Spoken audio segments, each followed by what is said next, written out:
The fear of failing is my biggest enemy. Yes, I fully agree with that. For a long time, that was my biggest fear as well.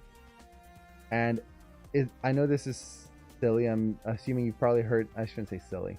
I'm assuming you've heard this before. But the thing that kind of helped me, and I had to hear it many, many, many times before it kind of finally sunk in and I started applying it, is that if you never try, you've technically failed at whatever you were trying to do anyway. So, for example, if I want to learn how to draw and do 2D animation, and I'm afraid that I'll try it and then I won't succeed at it, I'll fail. Well, if I don't try, haven't I just failed already? Didn't I just not succeed? So, why not give it a try anyway? At least there's a potential of succeeding. So it's tricky. And again, I had to hear that and kind of work it through my head many times before it finally sunk in. Because I would always have like comebacks to that. It's like, oh, but if I don't try, then I won't have wasted my time doing that thing.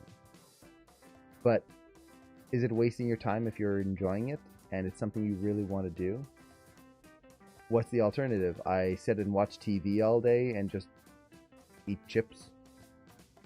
Okay, do I really enjoy that? Is that what I want to do with my life? Compared to doing a 2D animation that every time I see a 2D animation, I'm just like, oh, wow, I wish I could do that.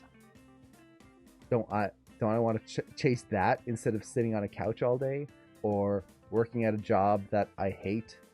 Like, if I'm gonna hate a process, why not potentially work on 2D animation and then hate the fact that I didn't succeed, which would suck, or work at a job that I hate every single day until I die?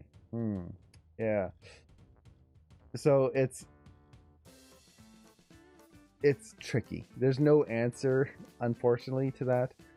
That fear of failure is prevalent all the time. There's still many times that I feel it. But it's really kind of, at least for me, it was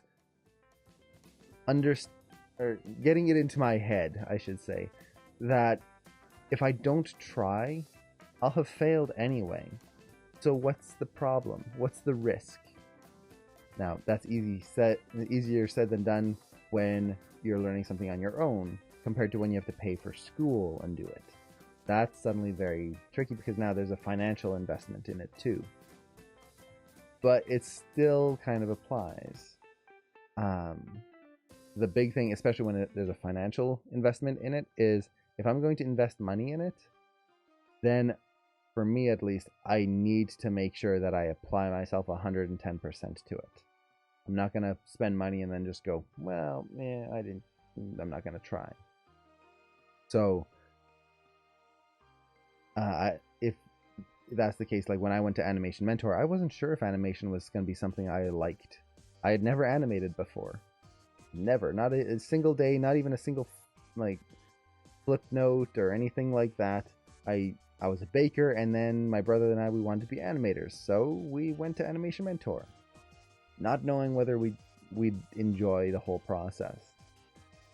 And we made sure that we rescheduled our whole lives to revolve around this process. If we're going to try it, if we're going to learn and hopefully enjoy it, well, we're going to do two things, or we're going to do one thing and find out the outcome. We're going to work as hard as we can. We're going to learn as much as we can. Dedicate our whole learning experience to getting as good as we possibly can at this thing. And that's going to do one of two things. We'll either find out that, hey, we really love this, and we're going to get better at it more quickly. Or we're going to find out that we hate it, that we just hate this whole process, and it's just terrible, and then we'll just stop. We ended up loving it. So it's just one of those things that we have to discover on our own, and it's tough. Again, it's very tough. It never really goes away. You just kind of learn how to deal with it a little bit more.